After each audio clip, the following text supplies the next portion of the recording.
ماں باپ کے ساتھ بھلائی تو اگر ان میں سے ایک یا دونوں تمہارے سامنے بڑھاپے کو پہنچ جائیں تو ان کو اف تک نہ کہنا اور نہ انہیں جھڑکنا،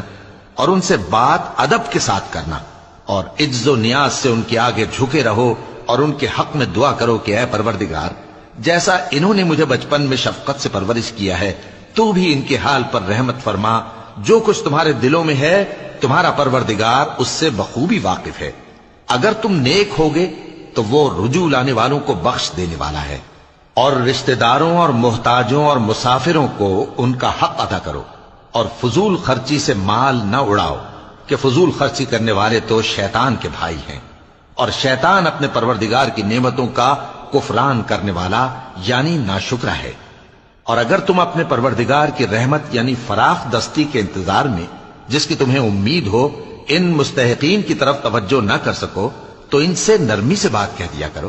اور اپنے ہاتھ کو نہ تو گردن سے بندھا ہوا یعنی بہت تنگ کر لو کہ کسی کو کچھ دو ہی نہیں، اور نہ بالکل کھول ہی دو کہ سبھی کچھ دے ڈالو، اور انجام یہ ہو کہ ملامت زدہ اور حسرت زدہ ہو کر بیٹھ جاؤ۔ بے شک تمہارا پروردگار جس کی روزی چاہتا ہے فراخ کر دیتا ہے، اور جس کی روزی چاہتا ہے تنگ کر دیتا ہے، وہ اپنے بندوں سے خبردار ہے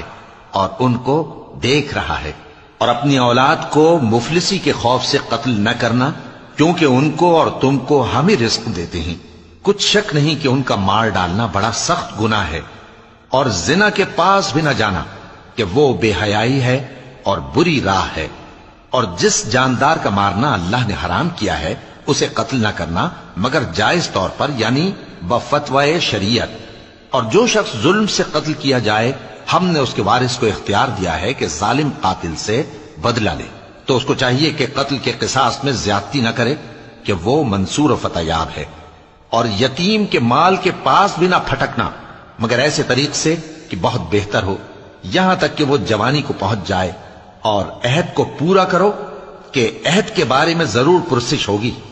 اور جب کوئی چیز ناپ کر دینے لگو تو پیمانہ پورا بھرا کرو، اور جب تول کر دو تو ترازو سیدھی رکھ کر تولا کرو،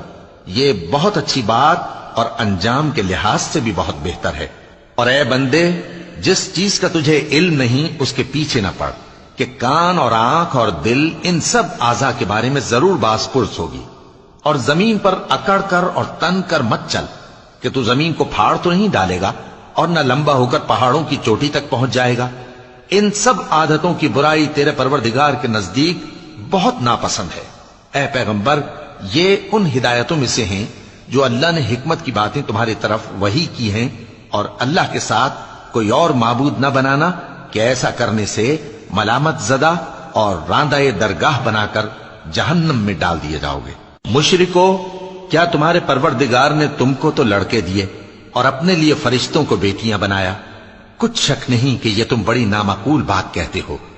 اور ہم نے اس قرآن میں طرح طرح کی باتیں بیان کی ہیں تاکہ لوگ نصیحت حاصل کریں، مگر وہ اس سے اور بدک جاتی ہیں۔ کہہ دو کہ اگر اللہ کے ساتھ اور معبود ہوتے جیسا کہ یہ کہتے ہیں تو وہ ضرور عرش والے کی طرف لڑنے بھیڑنے کے لیے رستہ نکالتے۔ وہ پاک ہے اور جو کچھ یہ بکواس کرتے ہیں اس سے اس کا رتبہ بہت عالی ہے۔ ساتوں آسمان اور زمین اور جو لوگ ان میں ہیں سب اسی کی تسبیح کرتے ہیں، اور مخلوقات میں سے کوئی چیز نہیں مگر اس کی تعریف کے ساتھ تسبیح کرتی ہے، لیکن تم ان کی تسبیح کو نہیں سمجھتے۔ بے شک وہ بردبار ہے، غفار ہے۔ اور اے نبی،